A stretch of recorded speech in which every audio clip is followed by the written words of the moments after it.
If you haven't heard about Anchor, it is the easiest way to make your podcast. Let me explain. It is free, and you can do everywhere you have an internet connection, from your cellular phone, from your laptop, or from your tablet. It's free. There is creation tools that allow you to record and edit your podcast right from your phone or your computer. Plácido Garza, analista, periodista, escritor. Parece ser que el presidente de México, Andrés Manuel López Obrador, se retractó y ya se está dejando checar la temperatura en los aeropuertos. Y Donald Trump, por el contrario, él sabe que si no trabaja duro en todo el paquete de medidas enfrentando el coronavirus y si el problema se le sale de las manos, él sabe que va a perder las elecciones y va a pagar un costo político y económico muy alto. Buenas noches a todos en Irreverente, Charlas de la Noche. Plácido, ¿tú qué piensas al respecto? Buenas noches, Frank. Bueno, pues yo resumiría lo que acabas de decir relacionado con el presidente de Estados Unidos de la siguiente manera aplicado al que tenemos acá. Yo cada vez me convenzo más de que en vez de un dignatario que gobierne desde el Palacio Nacional, hay un chamán fugado del Zócalo que con incienso, saumerio y artilugios irresponsablemente está jugando a ser líder de nuestro país. ¿Por qué digo todo esto? Bueno, pues porque en la última conferencia mañanera, que le llaman extraordinaria porque ahora en sábados también lo tenemos al aire desde las 7 de la mañana, el presidente López Obrador dijo que se van a contratar todos los especialistas en el manejo de la pandemia del coronavirus que sean necesarios. El stock, por así decirlo, que se tiene en México de especialistas en materia neumológica para atender este problema es de 1,000. O sea, tenemos en México 1,000 especialistas. Y el mismo presidente dijo que se necesitan 10 veces más ese número. Entonces, aquí hay un problema importante que nos habla del chamanismo que está instalado en Palacio Nacional, haciéndola de presidente. Acá tenemos un problema bastante grave relacionado con los materiales, los equipos, el avituallamiento, todas las instalaciones que necesitan los médicos para poder atender a la oleada creciente de contagiados de este virus.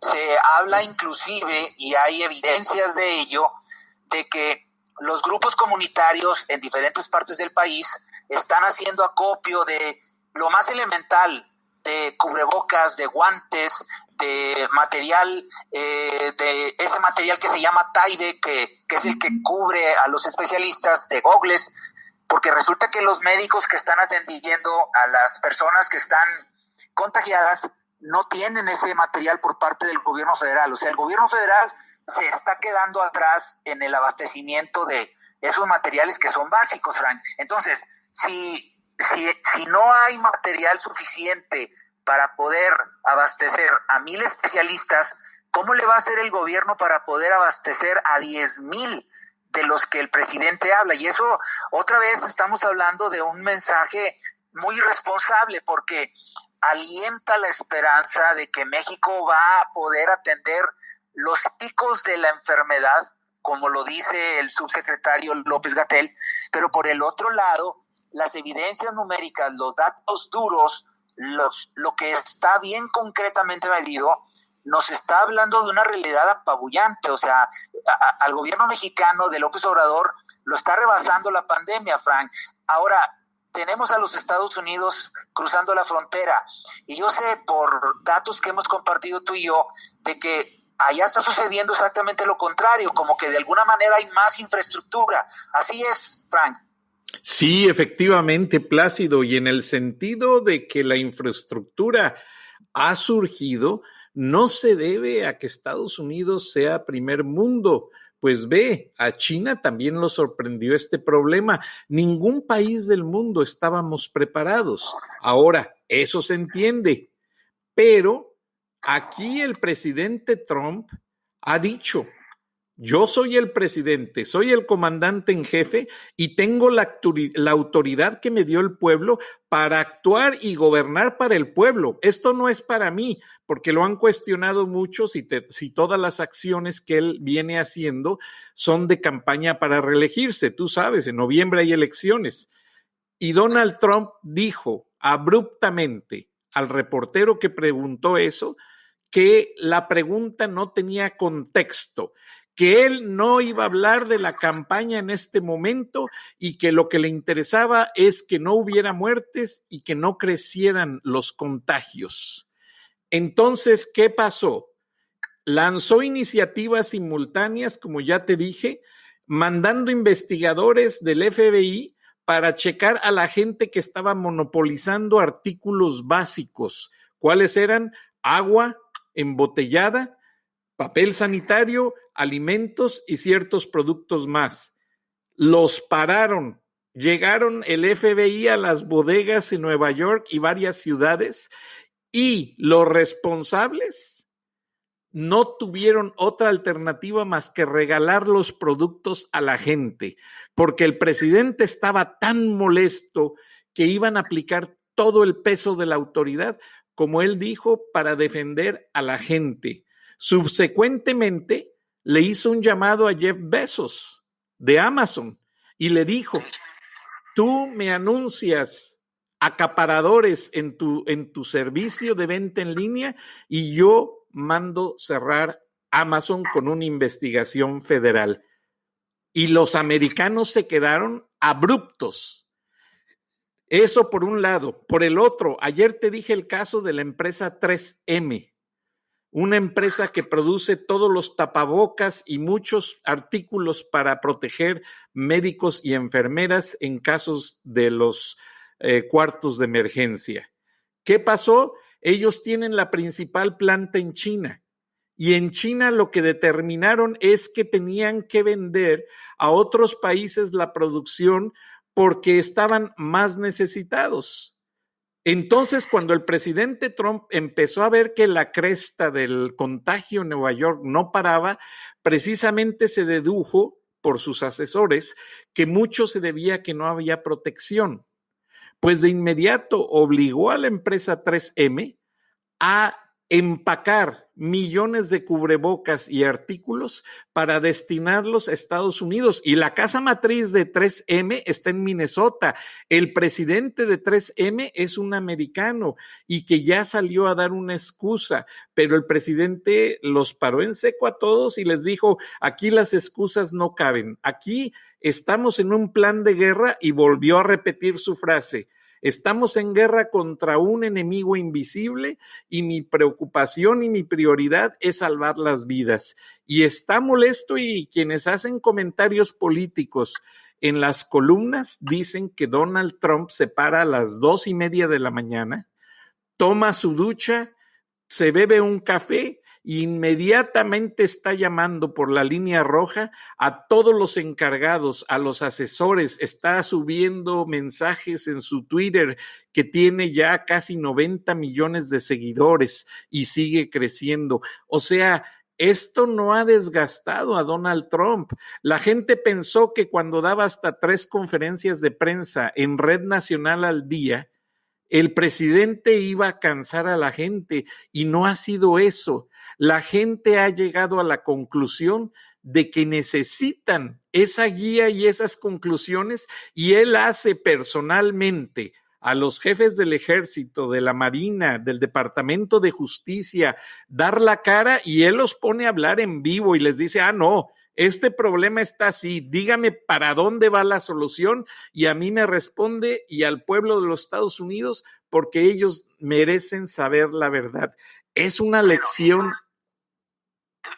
Perdón que te interrumpa, mi estimado Frank, pero quiero ligar un tema que está muy relacionado a lo que acabas de decir como una especie de contrapunto muy negativo acá en México. Mientras estoy escuchándote lo que dices de la forma en la que Trump está ejerciendo la presidencia del país, acá en cambio, lejos de ejecutar acciones contundentes como esa que mencionas del parar en seco a 3M con el acaparamiento que estaba haciendo, o también con el hecho de que su producción de China se estaba yendo por otro lado. Aquí en México, después de que el presidente anunció lo de los 1,000 especialistas que están actualmente en servicio y que se necesitan 10,000, enseguida vino su acostumbrado y esperado ataque en plena tregua sugerida por él mismo. O sea, no para con los ataques. Él le propuso al expresidente Calderón una tregua, Calderón se la aceptó, pero el que la está rompiendo todos los días con los ataques reiterados es el presidente López Obrador, porque fíjate lo que dijo, él se refirió a todos aquellos que siguen defendiendo el modelo inhumano cuyo propósito es el individualismo, que están sacando provecho personal mediante el saqueo, la producción, el acaparamiento, pero esas son amenazas, Frank, a diferencia de lo que te acabo de escuchar en el caso de Trump. Trump no está amenazando. Según lo que tú estás reportando, él está tomando acciones y aquí en México no se ven esas acciones por ningún lado. Es arenga ideológica, es populismo, y a diferencia de lo que acabas de plantear de cómo Trump paró en seco también la pregunta de uno de los periodistas en donde le hacía ver que estaba en plena campaña para la reelección. Aquí en México es un secreto a voces de que todo lo que está sucediendo en el manejo de la crisis, de la emergencia sanitaria, tiene un afán clientelar, un afán en donde el gobierno está haciendo un acaparamiento de recursos con el propósito de que a través de dádivas a la gente más pobre, como él les llama, esté preparando el terreno para las elecciones intermedias del 2021 y las cruciales que van a ser en el 2024. Pero hablar ahorita del 2024, ya no te digo del 2021, se me hace una eternidad. ¿Quién sabe cómo vaya a llegar el país a las elecciones intermedias del 2021? Es de todos sabidos, lo hemos analizado aquí, de que la economía mexicana llegó a la pandemia con un crecimiento negativo de su Producto Interno Bruto, a diferencia de los países europeos. Entonces, ahora la emergencia sanitaria nos está poniendo en el lugar que nos corresponde en el contexto mundial respecto a la situación de nuestra economía.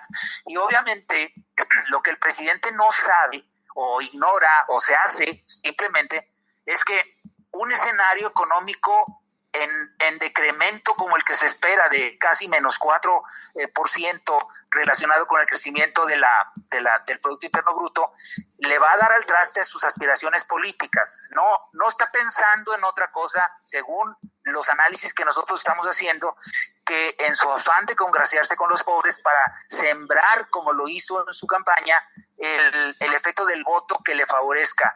Eso es lo que yo quería tejer a lo que acabas de plantear respecto a tu reporte en Estados Unidos, mi estimado Frank.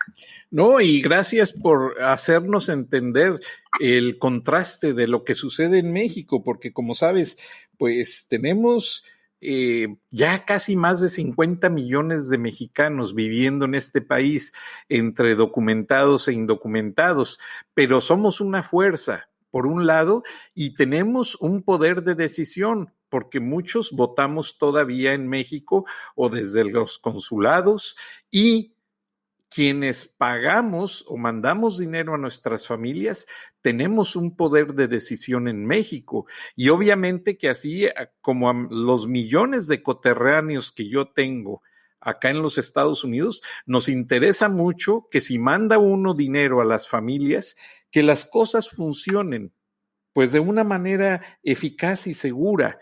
Ahora, el presidente Trump, cuando Chuck Schumer, líder de la Cámara Baja del Partido Demócrata, y Nancy Pelosi empezaron a criticar su acción, el presidente Trump tuvo una idea muy buena. Le dijo a la prensa: los voy a dejar hablar, porque lo que hablan es no para atacarme a mí, sino para boicotear a los mismos norteamericanos. Y esto pasó cuando empezaron a cuestionar el presupuesto que él pidió de emergencia para ayudar en esta contingencia, porque Chuck Schumer dijo, no, de ahí es mucho dinero, de ahí tenemos que quitar fondos para ayudar al Museo Kennedy, al Centro Kennedy, y cosas que no venían al caso. Entonces el presidente Trump les dijo, oye, vamos a tener mucha gente sin empleo y sin sueldo en las calles. Si tú quieres hacer eso, pues díselo tú a los americanos, pero yo no voy a firmar una iniciativa para ayudar a los demócratas o para hacer política y que el pueblo siga sufriendo de hambre y siga sin medicamentos. Y ya lo viste, ayer lo reportamos inmediatamente después de que fue aprobado, tanto por la presidencia, el vicepresidente y el director de salud y el director del Center for Disease Control, el Centro para Control de Enfermedades, se están haciendo las pruebas ya y los tratamientos de manera gratuita, Plácido, y eso es bien importante. ¿Hay alguna iniciativa parecida de hacer todo el servicio gratuito en México a la gente necesitada? Bueno, del aviso no pasa, Frank. De las buenas intenciones no pasa. Del mensaje que López Obrador todos los días está saturando los medios, no pasa. O sea, se está hablando de que las pruebas van a ser gratis, de que los hospitales tienen los reactivos, pero la realidad es que hay un déficit en hospitales públicos y privados. Las listas de espera de gente que está atenta a ser evaluada con los reactivos es inmensa. Un reporte que yo compartí con mis lectores en las columnas diarias habla de que el principal laboratorio, Ortin, que está en la Ciudad de México, que es el que procesa en segunda mano los análisis que se están realizando en todo el país, tiene un rezago de 10,000 pruebas que no han sido resueltas. Esto quiere decir que están saturados en materia de resolución de las pruebas los mismos laboratorios del gobierno federal. Entonces, lo que está sucediendo en México, a diferencia de Estados Unidos, es que es evidente que tenemos un rezago en cuanto a las acciones de abastecimiento de materiales para que los hospitales puedan atender a las personas infectadas. Número 2, hay un déficit de casi 15,000 camas en los números más conservadores equipadas con respirador en el territorio nacional. 3, es claro que sí tenemos un déficit de médicos especialistas. Un reporte que obtuve yo de la Organización Mundial de la Salud, que está monitoreando las acciones de todos los países sobre lo que tiene que ver con el coronavirus, habla de que el déficit de especialistas en neumología en el caso de México no son los 10,000 de los que habló López Obrador, se está hablando de que necesitamos 20,000. Entonces, no hay manera en este momento de que se le pueda garantizar a los sistemas de salud un mecanismo que fluya rápido hacia todos los estados. ¿Y qué es lo que esto está provocando? Que cada entidad en lo individual y en lo particular, o sea, que cada estado, que cada provincia del país esté a través de sus gobernadores tomando acciones unilaterales que no necesariamente están en concierto con el gobierno federal.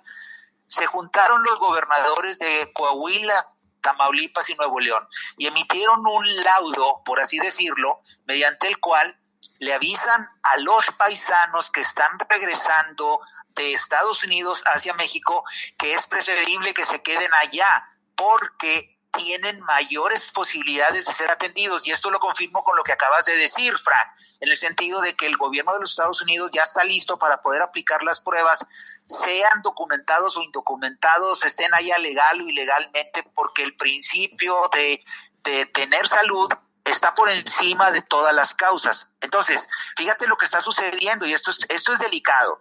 Si no hay un orquestador, si no hay un líder a nivel nacional, a nivel federal, que esté marcando la pauta de las acciones, ¿qué es lo que está ocurriendo? Pues acciones determinadas por estados en lo particular que no son coincidentes con otros. Por ejemplo, en Yucatán ya está imperando la ley seca, ya no se vende alcohol. En Yucatán, al que pescan vendiendo alcohol, me acaban de mandar un reporte de Timicín, que es una ciudad que está a 120 kilómetros hacia el sur de Mérida, en Yucatán, en donde apresaron a varios acaparadores de cerveza que estaban violando la ley seca por dos razones: el acaparamiento y, en segundo lugar, la venta. Pero Yucatán es el único estado que oficialmente marcó la ley seca, el resto del país no. Aquí en Nuevo León hubo un intento de ley seca por parte del gobernador Jaime Rodríguez, que fue muy criticado, porque luego él tuvo que salir a la palestra para decir que le habían llamado la atención desde el Palacio Nacional, porque no hay un edicto, por así decirlo, federal autorizado relacionado a la ley seca. Entonces es un relajo, Frank, verdaderamente es un relajo. Pero básicamente, si las embotelladoras de cerveza van a dejar de producir cerveza, que lo comentamos ayer, diciendo incluso que la cerveza Corona, por el hecho de llamarse Corona, como el coronavirus, les han bajado las ventas tremendamente en Estados Unidos. Y también Corona argumentó, no lo quisieron hacer muy oficial, pero dicen, como todas sus cervezas se producen en la planta de Zacatecas y de Piedras Negras y la Ciudad de México, ellos dejaron sentir que las ventas les bajaron también en gran parte por la falta de medidas en el cerco sanitario en México. Entonces los consumidores de Estados Unidos no estaban decididos a arriesgarse a consumir el producto y las ventas les bajaron casi un 35% a la Corona, compañía que vende casi 20 millones de botellas en los Estados Unidos. Entonces, básicamente, ¿sí se va a cerrar la producción de cerveza o no se va a cerrar, Plácido? Oficialmente sí. Oficialmente este fin de semana, mañana, la cervecería Cuauhtémoc Moctezuma Heineken, que tiene su headquarters, que tiene su cuartel general aquí en Monterrey, ya anunció que va a parar la producción de cerveza, y la cervecería Modelo también, principalmente la que mencionas, la que está en Zacatecas y la que está en Nava, Coahuila, muy cerca de Piedras Negras, como bien mencionas. Pero aquí hay un detalle importante: los inventarios de producto que tienen ambas cerveceras son descomunales. No va a haber un desabasto de cerveza a nivel nacional. Eso yo lo confirmé directamente en 2 llamadas que hice a funcionarios de muy alto nivel, directivos de muy alto nivel de las 2 cerveceras. Hablé con 3 y 2 de ellos, el tercero no quiso opinar, pero 2 de ellos me dijeron: mira, ¿puede la planta productora parar completamente sus operaciones durante 3 meses y el país no se va a quedar sin cerveza?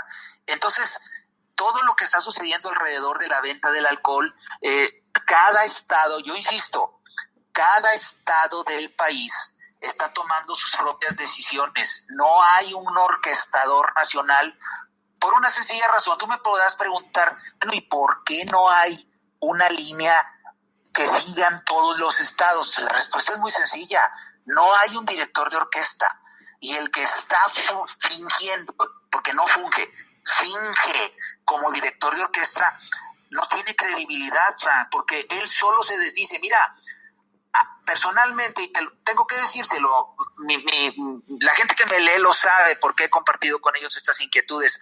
A mí mínimo 5 o 6 amenazas me llegan por día, y generalmente son de gente que está conectada con el sistema. De repente uno que otro que está conectado con los empresarios, a los que no les gusta que yo diga que no hay liderazgo empresarial, pero lo voy a seguir diciendo.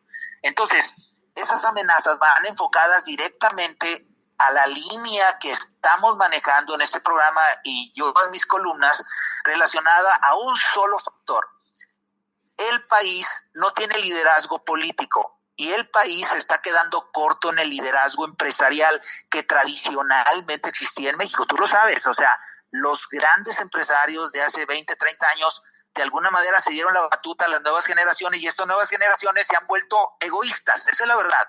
Están defendiendo sus propios intereses, o sea, no quieren salir de su zona de confort, están recluidos en sus palacios y no quieren darse cuenta de que hay 5 millones de micros y pequeños empresarios que no van a aguantar la cuarentena, van a tener que cerrar. Entonces, ¿qué está pasando en México? Pues un desconcierto, y la palabra desconcierto habla de que Cada quien toca el son que cree que debe de tocar. No hay director, no hay líder. Frank, es muy triste, pero es la realidad. Ay, Plácido, me pesa mucho lo que acabas de mencionar. Plácido, ¿te han censurado algunos de los 52 medios que te publican? Me estás haciendo una pregunta muy comprometedora, Frank. Sí, la respuesta es sí, y yo se los he dicho. Sí, de repente hay cosas que no les gustan, hay temas que no les gustan como los abordo. ¿Cómo qué? Dame un ejemplo. No puedo. En este momento es un poquito delicado el asunto, porque de alguna manera ellos me están abriendo las puertas de sus medios para que yo divulgue mi sentir y tengo que valorarlos. ¿Por qué? Porque también reconozco que cada uno en su rol pues tiene sus intereses que defender, y a mí me dejan escribir porque felizmente la gente me lee. Eso es importante. Entonces yo creo que todo esto va enfocado a una sola dirección. La libertad de prensa sigue existiendo en México, es real. A mí nadie del Palacio Nacional me ha llamado para decirme abierta y tajantemente te vamos a bloquear. No lo están haciendo. Existe la libertad de prensa, pero lo más lamentable, creo yo, es la autocensura, y eso desgraciadamente existe en México. El no decirlo sería una irresponsabilidad de parte mía. Existe la autocensura. Yo la respeto, como respeto a todos los detractores que tengo en mis escritos. Tengo muchos, de verdad te lo digo, Frank. Pero pues el respeto de alguna manera no significa que no tenga yo que decir lo que tú en este momento me estás preguntando. Y en aras de decirlo así irreverentemente, te contesto, sí, es real. Pero yo de alguna manera entiendo las reglas del juego, y mientras me dejen decir las cosas que yo digo, mira, este programa lo tenemos que estar produciendo desde Estados Unidos precisamente para evitar la tentación de los sistemas de inteligencia a nivel nacional mexicano de que algo nos hagan. Tú lo sabes, Frank. Sí. Tenemos montada una plataforma que pudo haber sido montada perfectamente en México y tuvimos que hacerlo en Atlanta para evitar el riesgo tecnológico de que algo llegue a suceder y se nos caiga la señal. No, y aparte te lo digo, tenemos contratada una compañía que nos da una base de encripción, porque han tratado de hackearnos varias veces, principalmente cuando a veces tú hablas muy fuerte, no en el sentido de físico, sino en el sentido metafórico, por así decirlo bien. Noto aquí, me llaman los técnicos y me dicen, entonces tenemos que realmente ver que el programa ha llegado a una dimensión. Pues ayer te mandé imágenes, nos escuchan en Rusia, traducido, subtitulado, nos escuchan en Rusia, Plácido. Entonces, eso tiene un significado de que lo que haces es un periodismo honesto y limpio. Y aquí nunca vamos a censurarte, porque los dos trabajamos muy duro para la verdad y para la gente. Ahora tienes mucha razón en reconocer a los medios, muchas veces, porque tú sabes, yo trabajé en México en periódicos, en rotativos y en las épocas difíciles. Y muchas veces no era que no te quisieran a ti, sino que era el círculo empresarial junto con el círculo del gobierno que tenían una base de control, y de repente eran las 11 de la noche y no te llegaba el papel. Y mira que el dueño del periódico era el Grupo León, un grupo de empresarios que puso a don Botas en Los Pinos. O sea, estaba don Antonio Lomelí, Felipe Pablo Martínez Treviño, dueño de la Émico, y Carlos Medina Plasencia, y estaba muy dura la situación porque aparte, paralelamente, querían que el exregente de la Ciudad de México, Ramón Aguirre Velázquez, quedara en la gobernatura de Guanajuato, cuando no fue así. Por un periodicazo del Wall Street Journal independiente, se paró completamente la elección y tuvimos que tener dos gobernadores interinos prácticamente back to back. Uno, Agustín Telles Cruces, que entró por la caída de Enrique Velasco Ibarra, y posteriormente entró otro gobernador, pues no inmediatamente, pero después de varios conflictos, para suplir a Ramón Aguirre, que fue Carlos Medina Plasencia. Y bueno, se nos termina el tiempo, Plácido, 20 segundos. ¿Qué quieres concluir? Yo quiero concluir con lo que empecé. Es muy duro tener que decirlo de esa manera, pero creo que no hay un mejor análisis que sintetice lo que está pasando en estos momentos en México. En vez de un dignatario que gobierne desde el Palacio Nacional, Frank, hay un chamán fugado del Zócalo que con inciensos, sahumerios y artilugios juega irresponsablemente a ser líder de un país como México. Esa sería mi conclusión. Y los mexicanos no merecemos eso. Definitivamente no. Gracias, Plácido.